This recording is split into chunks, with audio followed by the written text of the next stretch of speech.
What's up, guys, and welcome back to the Founder Academy. So, my pack luck has finally turned the corner. Of course, it's September, so it's a little bit late. But maybe my luck and just my life in general has changed. You know, some other stuff in my personal life, I guess, has started to finally come around. So that's been good, and I guess my pack luck has reflected a lot of that. There's been a YouTube video that I was watching recently, which I believe is from a Netflix movie or series called The Secret, where it's like if you believe in positive energy, it breeds positive energy. And I think a lot of that has to do with, my pack luck on here and why it's turned the corner. I'm just trying to think more positively. It is the end of the game cycle. It's September. They finally released a bunch of cool packs. They've been doing these 92 plus and 90 plus and 92 2-card pluses and a 94 plus, but like none of those have been any good. But the two packs that they've released recently that I think have been absolutely awesome, one has been this 82 5-player pack, which to me was really awesome. I got some really good luck in it, but the one that's come out recently that I absolutely love is the 90 plus player pick pack. I've gotten so much good stuff, which you guys are going to see in this video. This is very SBC heavy video. My pack luck is just turned around, but again, I think they've just waited because they are trying to hold on to this stuff because they didn't want everybody to have such good teams this early. But the problem is they left it too late. So many people have stopped playing it. They've been playing it for months. That last FUT Champs run that I went on that you guys saw in the previous couple of videos, there was basically nobody else on my friends list that was playing it. I think I was the only person, and I don't know if anyone else has played it. Since then, I've been kind of going on daily to check out the daily content, which I'm enjoying a lot, but to play the game is still the same. It's just for some reason people stopped playing this a long time ago. And what I don't understand is why people are hating on FIFA 20 so much. But before we get to that, I want you guys to actually pay attention to the fact that this is the FUT Champs reward. So I apologize for not releasing this on Thursday. I actually did a live recording, but I was so underwhelmed by this that it wouldn't have made a very good video. I also had kind of a head full of sleep, so it wasn't a very entertaining video. So I wanted to just put it into here just because we didn't pack a whole lot. Normally I would have made this its own video, but this is the best rewards that we've gotten, all year. I think we finished gold 3 in almost every time we played FUT Champs. I just couldn't bring myself to play more games. Which again we'll get to in a second in terms of the gameplay, but you guys can see this. Look at that, 92 rated Mitrovic is my player pick, right? It's just absolutely awful. And then my second player pick here, Paulinho, I don't even know who that middle guy is. I think he's from Calcio B or whatever, or from Serie B. And Godin and Mitrovic, this is the rewards that you get for playing Weekend League. And I don't want to go off on too much of a tangent. I've said this a million times, but the biggest issue with this game is it's just not rewarding to play. There's no reason to play it. If you're a top 100 player or an elite player, you're getting these 11 team of the season cards, but for the most part, people are getting jack all in them, and you can go do an 83 rated SBC and get much better luck, right? And I know that the rewards have been out for months and people have been doing it for months, and it does give you fodder, but look, there needs to be a reward for finishing top 100 that guarantees something. I've never finished top 100, but the guys that I like to watch that are doing content, there's a reason they stopped playing FUT Champs months ago, because they realize how unrewarding it is, right? And I just hope that EA learned from this, because I don't blame them for trying it out and trying to hold off the cards, because I think people had too high rated a team last year, months ago. Basically once Team of the Season came out, they did all these guaranteed packs and people had just beast teams. But they waited too long, right? People have they've stopped playing for so many months, and I'm finally at the point where I'm having some fun with some of the teams, and I've got some cool cards, but there's just, one, there's nothing to do with it, which I don't think is going to change. And then two, there's just not enough players on it. So you're just coming up against absolute sweat lords, right? So it's really unfortunate because it's not that terrible a game. So in terms of the gameplay, one of the things that I wanted to talk about was I don't really understand why people are so critical of FIFA 20. I would really love to hear from you guys, what makes it that much more bad of a game. I think personally a lot of people are just jumping on the bandwagon because they listen to the narrative that comes out with the community, with influencers. And I'm not saying FIFA 20 is a good game, but I think a lot of that negativity kind of just was planted in people's brain, and there's just stuck there. They're just like, they're convinced that it's a bad game. They don't know why. They just know that it is, and they don't want to really think about reasons for it being a bad game. In my opinion, it's not any worse than FIFA 19 was or FIFA 18 was. If anything, it's probably gotten better. Like, I like the fact that you can slow the game down and play football more than you could in the past. I know this is a very deep-seated conversation. There's a million different opinions, but, you know, I'm going to give you an unpopular one. I think a lot of the people that complain about it are just not good at it. I complain about it because I think there's still handicap and morale in it. And that's just, again, we won't get into a handicap conversation, but I believe that that's my frustration with the game is it's your team, you're never in control. But the point I want to make with that is this has been in the game for years, right? Like, morale has been in, like, my vision of what I believe is happening has been in the game. It was in last year, it was in the year before. I've said this to so many people, and when I'm actually able to have that conversation with people, once they start to kind of see what I'm saying and they try it out for themselves and they kind of start losing games and they're like, yeah, my team's playing different. That is the rationale that I have for why FIFA 20 is not a good game. But I don't think that FIFA 20 is any worse than FIFA 19 or 18 or 17. I just think people don't like it because they don't understand that this year more than ever, if you slow the game down, that's when you're best at FIFA 20.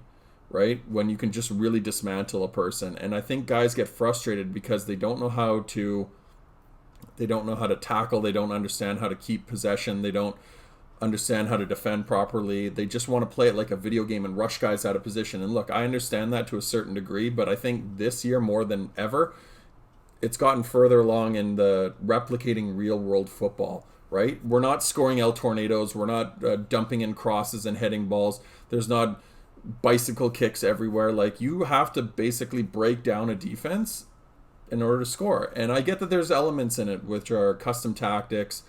I think they're way too overpowered. Drop back was terrible. Overload ball side was awful. But I really don't think that those are elements that make the game any worse than previous FIFAs. I really believe that people just are frustrated because they think they understand the game better than they do. I'm not a football genius, but I understand how to play it from playing at a competitive level in my own personal life. So I understand the usage of space and how to draw guys out of position, how to break down defenses, how to counterbalance certain tactics in the game, right? When guys go ultra attacking, you just have to slow it down and basically draw their players out, utilize it against them. And a lot of people don't understand how to do that. They just power bullishly through with their same tactics, and when they can't win a game, they get frustrated and they quit and they go, FIFA 20 sucks. And look, you either make it an arcade game and guys just fly around and it turns into basically ice hockey and it's just goal after goal after goal, or you try to make the game replicate the sport, which I think it does a fairly good job at. You know, you can't have both, and I think that's been a huge frustration for a lot of people, but for me, I don't understand why it's any worse than it was in the past. There's a reason I'm still playing it. I don't mind the game. I think the things that frustrate me about the game are just stuff that's been in year after year after year. So I would love to hear your guys' opinions. I've played a lot of this. I played a lot of FIFA throughout the years, and I've seen the progression of the game. And, you know, I think there's some defense mechanism in me as well, and the fact that I used to work for EA. But I also understand what goes into it. And people are just, I'm watching so many streams where people are just, you know, defund EA and, you know, FIFA leave EA because it's crap and blah, blah, blah, blah. But nobody can give you a real, you know, educated breakdown of why they believe that it's terrible. I think there's certain elements that make it a bad game, but again, it's not a bad game because that one single element. A lot of those elements have just been in forever, and guys are just frustrated that they don't understand how to beat it, right? So they get mad, they lose, and they quit, right? But a lot of these games that are coming out, even golf, right? Golf has been good, but it's buggy. Madden's come out, another EA game, but it's super buggy. You know, Tony Hawk and some of these other games, those games don't have a 1-year development cycle. Those games can be made over 3 years, right? Like, when you look at the best games ever, a lot of them aren't restricted to time constraints. And they also didn't have COVID, right? Like, these guys were not in the office working 20-hour days. They were probably having to quarantine and take care of their own health and stuff like that, right? And I know that was for FIFA 21, but the point I'm making is for FIFA 21, people are going to expect the whole world. when you need to take a look, you need to take a step back and look at the fact that FIFA 21 is probably going to be, for all intents and purposes, a really good patch of FIFA 20, if you can even consider it that. It's going to be buggy because there's going to be elements in the game that they're going to need to patch at first when it first comes out. But FIFA 20 is not going to be a completely reworked engine, which is why you're not seeing new engine in terms of gameplay. You're not seeing new chemistry systems. You're not seeing major overhauls. You're seeing tweaks, because when you, again, take a step back and look at it, they're going to put all those resources towards PS5. Why would you rewrite an engine for a dying console, right? It just doesn't make any sense. For this year, FIFA 21 is a bit of a write-off. There's obviously going to be a huge amount invested in it, but people expect the world. They want this game to be completely rewritten, totally new animations. Like, they're adding new stuff, they're scaling stuff back. But again, they were limited, and even more limited this year with COVID than they were in the past. So don't expect FIFA 21 to be groundbreaking. It's going to be new. It's going to allow you to restart your team.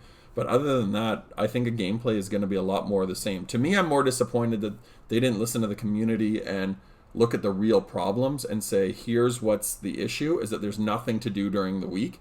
I think that that's the bigger issue to me that I wish they would have addressed. They just didn't look at that at all and say, this is a problem. Nobody has anything to do during the week. These guys are just playing Division Rivals, and I think Division Rivals is the most toxic game mode they have, because, again, you're just playing yourself every single game. So there's no options. That's more of a concern for me than anything else that you could possibly put in terms of the gameplay. I don't think the engine is that terrible. I would like them to tweak it a little bit so you're not seeing dumb magnet ball stuff and those types of animations.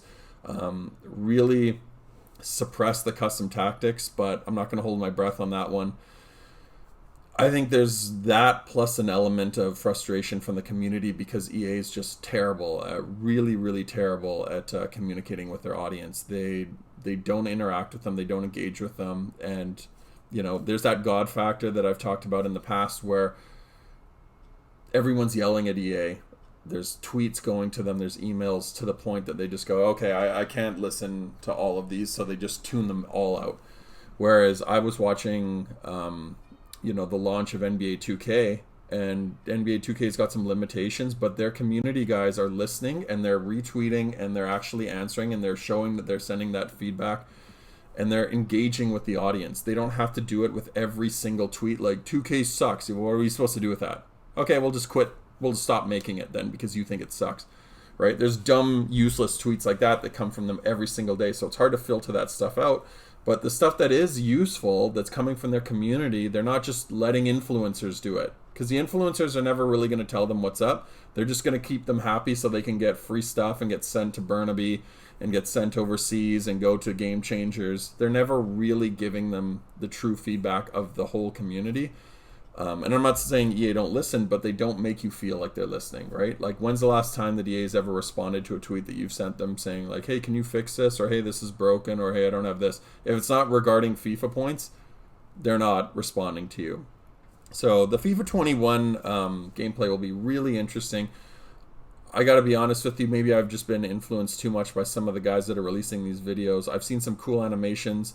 It looks a little bit smoother in terms of the way guys are taking balls down and they're taking them on the run. They're not having to stop and jump and collect and screw up the flow of the game, which I think was a huge issue. I want it to be more fluid so guys can take balls on the run.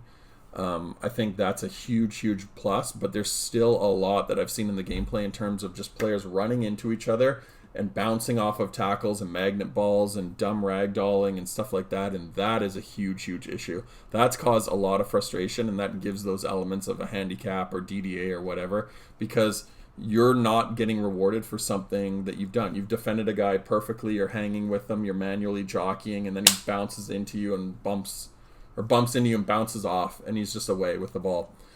So it'll be really interesting to see what happens in terms of gameplay. I don't really know for sure how it's going to look. I haven't been able to get hands-on with it. I don't put a lot of stock in the demo, but I'm excited to get hands-on with it in the next couple months. I'm going to play the crap out of FIFA 20 just because my teams are looking really good, which we'll get back to in a second here, but that's my kind of feeling so far on FIFA 21 is don't expect the world to change,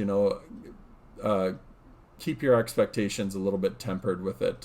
It's not going to be It's not going to be groundbreaking, but it will be new. There'll be some cool stuff. But look, until PS5 comes out, this is probably just think of it as a really, really good patch and a fresh start to FIFA 21.5, I guess. So anyway, back into the actual packs you guys are seeing here. There's a whole hodgepodge of stuff. You guys saw my rewards. We're putting those rewards right back into the packs. I got nothing from all the other packs. It was very disheartening.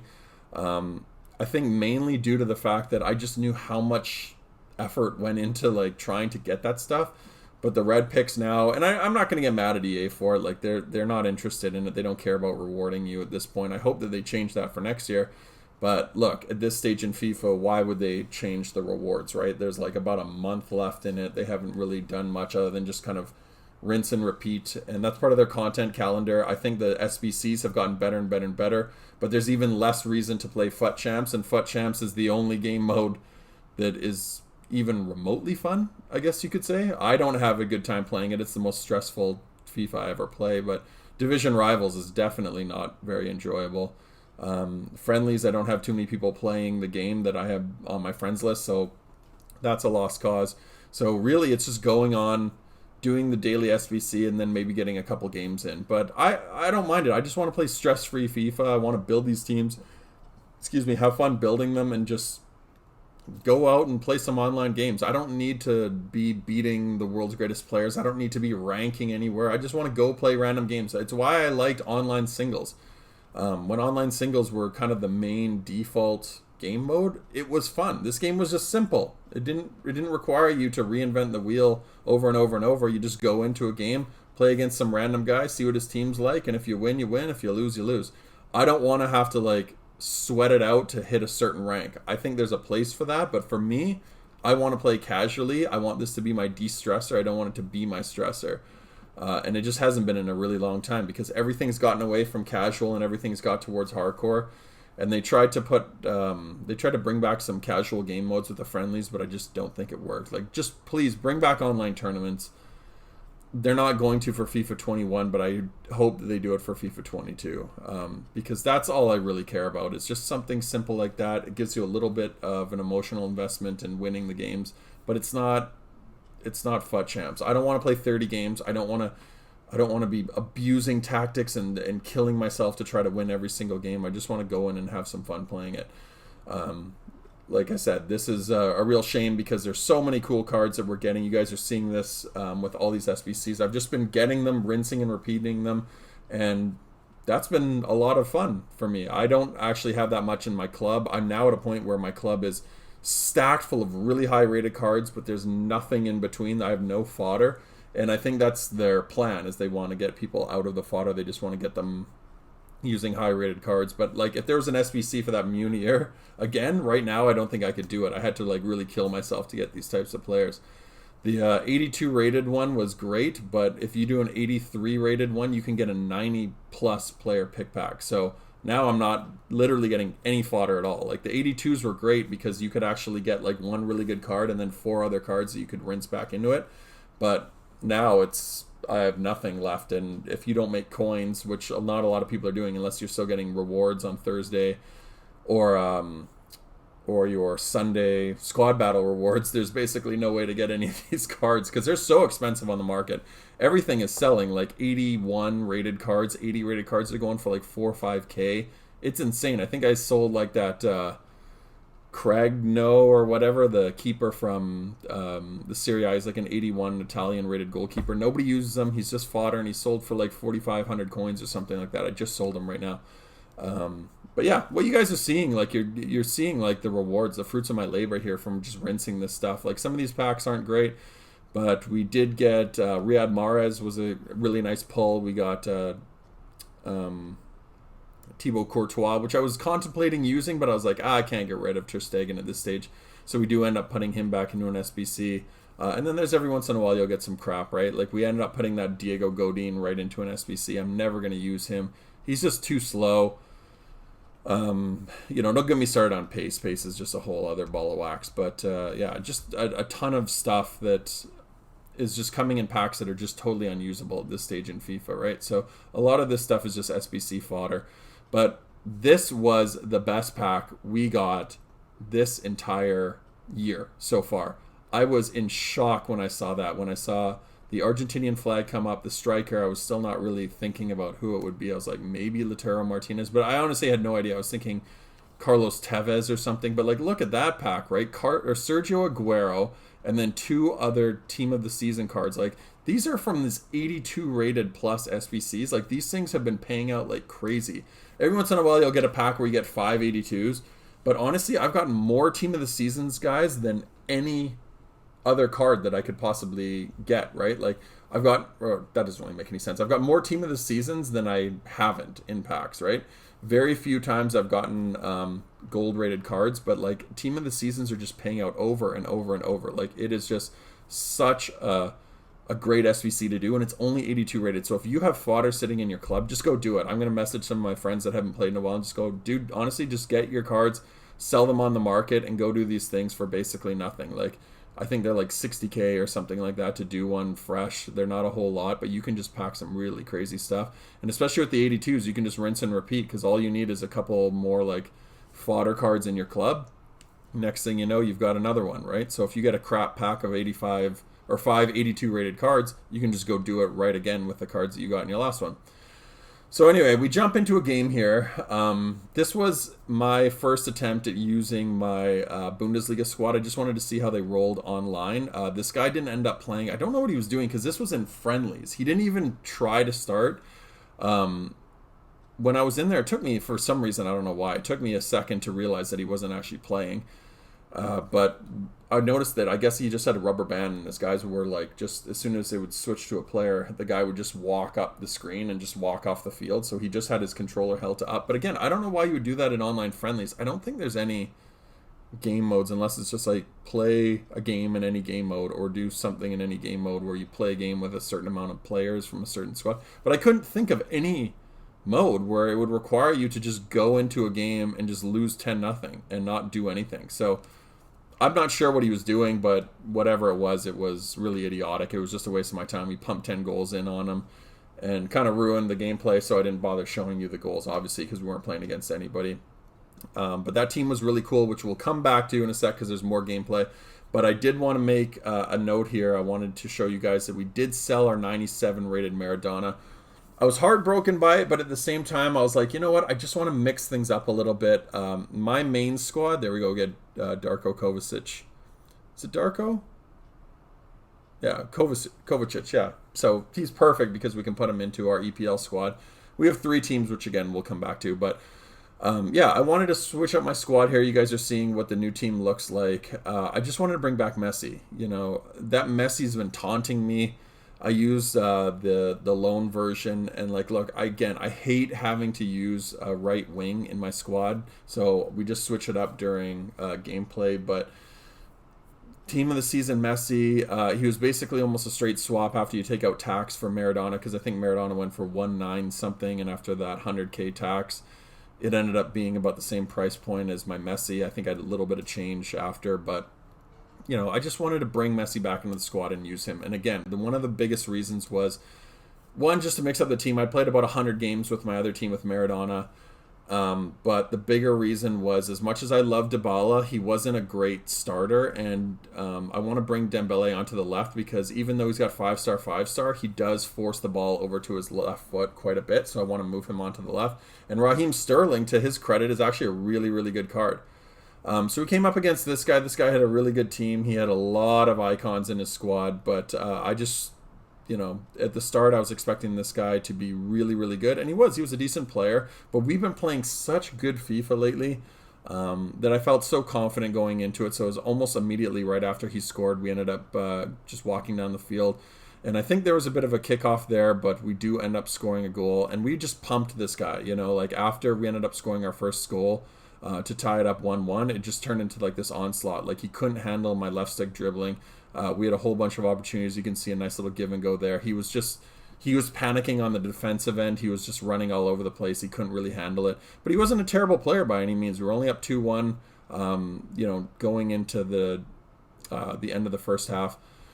But we do end up making it 3-1 during injury time here. A beautiful little cutback there from Messi, and that's what Messi's great at. Like, Maradona was good at that, but Messi's got like basically 99 everything. So again, one of the reasons that I wanted to mix up the team is even though I love Maradona, Maradona's balance was better than Messi, even though I think Messi's technically higher balance, or he might not even be. But Maradona's balance was like, he was just so bullish. He had this stocky little build. And, that was what makes icons so deadly, is that the icons are just so strong, and they have a different body type for some reason. And Maradona was just that. Like, you couldn't bounce him off the ball. He was fantastic dribbler. They're almost interchangeable in that sense. But for some reason, I just feel like Messi's finishing was higher and his dribbling's tighter, even though Maradona, again, great dribbling, but for some reason he didn't feel as agile. Like, you can just see with Messi, like, when you feel the ball at his feet, it's so tight, right? Like, everything is so tight and so crisp that, like, you can't get the ball off of him. He can dribble out of, like, just the tightest little areas, right? Like, he's just a fantastic player. Anyway, so we are 4-1 at this point. We come downfield, but this guy, at this stage of FIFA, or at this stage of the game, he was going, I think it was ultra attacking, and he'd gone like high press because his team became super pressure filled, and that also, again, as I've said many times, it makes your team play like crap. So as you guys see, like, my finishing kind of fell through the floor. So those first couple opportunities that I had, were all going in, and then as soon as he went high pressure, my team's like composure, I guess, drops, right? So I'm missing a lot more opportunities. But I was able to get a fifth one with Kun Aguero. I just walked it in. That's such a high percentage shot there, and I just went with the low driven, right? Because if I would have went high, his Allison's positioning was so good, he would have picked that out of the air. But to have a low driven there, you're not going to stop it. I'm right in line with the post. Just wanted to make it 5-1. This guy was just pressing so hard. And he was able to score one goal from it, but he was very angry. Like, he was coming out guns a-blazing, as you guys can see. Like, look at the ferociousness of his runs. And he did get really frustrated, but we were able to, just calmly deal with it. He was just getting so angry. He was drawing guys out. He was putting in crazy slide tackles. And he got so mad at the point that he wasn't able to get a third one that he just ended up quitting in the 84th minute, which is a very satisfying win. Because, in other games, my team has succumbed to that pressure, but because I think I was so far up, he waited too long to go into those custom tactics. Which, again, I've told you guys, if you're going to abuse it, just abuse it, right? Like, when you're down 2-3-1, don't let your team get too far away. Just abuse those tactics, and next thing you know, you'll get right back into the game. But that guy waited too long. He waited till the fourth goal. I was able to get a fifth one during it, and he was just too far behind, and he was just getting all frustrated and butthurt, and he ended up quitting, right? But, a really good victory. And then we come up against this guy who's using all his loans for some reason. He's just, well, not for no reason. I mean, like, that's what they're there for. But you only get them for, like, 5 games. They're really stupid. EA keep giving us all these loans. I don't really want to use loan players. I have no interest in it. I brought them in during a couple games of FUT Champions, but that was pretty much it. But this guy was a really good player. This was maybe the toughest game I've had in division rivals for a really long time. My team was under a lot of pressure. I was putting on a lot of pressure. It was just back and forth. This guy was generating a lot of opportunities. He was really good with the ball at his feet. As you guys can see, tight dribbling. He's also got a really good team, right, of players. He's got Hullet. He's got Ben Yedder. That Hullet was the first time that I really felt like a Hullet was creating me problems. He was intercepting stuff. He was just a real presence in the midfield, but you guys know us. We're able to, fight our way through almost any team. Van Dijk was causing problems, but we are going to be able to score here. We finally get one, a nice little give and go between Messi and Aguero, and that's, again, where Messi is going to be very useful. Maradona does score those. He was able to score quite a few of them, but Messi has that outside of the foot shot, so when you are in tight, he's able to bend it with the outside of the foot and score, and that's exactly what he did there. And I think that's the only goal that we end up scoring during this whole game. It was a very tight second half. He generated a couple opportunities, but our defense has been really solid. He wasn't getting anywhere near, like, really high percentage shots. He was getting the, like, stuff like that, occasional fluky type runs. Nice little ball in behind here, but, we handled this really well. Our defense in this game was on point. Diego Carlos has been a nice addition. I feel like Eder Militao he was too unpredictable. When he was getting handicapped, he would fall through the floor. And so far, Diego Carlos has just felt better. I actually thought I had another one here late in the game. We were able to dangle through this. This guy couldn't read where I was going. I really should have sweated this because I did a beautiful job of just evading all his high pressure. He was trying to read where I was going. I walked through almost all his team, and then I just panicked. I wanted the goal with Raheem Sterling because I didn't expect his player to not read the pass. He actually tried to read the run, and I had the sweat wide open there. But at that point, I'd already committed to the shot. So, at the end of the game, it didn't really end up mattering. We ended up winning 1-0, but we did have to sweat it out for extra time. I had to kind of like play the ball down the line and really play sweaty because this guy was just all out attack, and he was just trying to bomb for the balls down and really just score off the counterattack, which, as you guys know, in the 90th minute can make yourself really susceptible to last-minute goals. So I am happy with that one. That was a really hard-earned victory, but one for the squad, one I'm really proud of there. I just wanted to watch the replay again. See, outside of the foot. This is such a useful shot to have, that outside of the foot shot. Having Messi in my squad is just so good.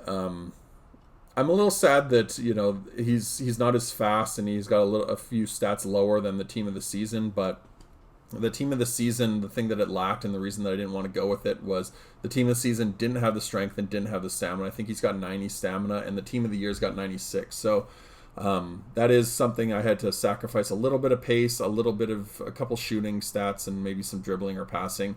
But for the most part, they're almost identical cards, and this one's got better stamina. We also ended up unlocking that Eric Bailly, so a very eventful episode filled with a lot of stuff, gameplay, objectives, player picks, SBCs, and we are going to end it off on 2 really good pulls. These are the last 2 that I did. I was able to craft both of these with basically nothing in my squad. We used all of our players to just go get 82s and 88s, and then built a team filled with that, and we ended up getting Sergio Ramos. So the good thing with Sergio Ramos is we can sell our regular Sergio Ramos. I ended up having about 400k. I think we sold our Angel Di Maria as well, which was a super sub. And we ended up picking up Timo Werner for our second Bundesliga squad, our second team, which is a Bundesliga Eredivisie hybrid, which you guys will see in the next episode. And then we are going to finish it off with one more crafted 90-plus player pick where we get Aouar. So we have got some awesome cards in the squad, guys. But that is going to be the end of the episode. And until next time, guys, thanks for watching. Take care. Peace.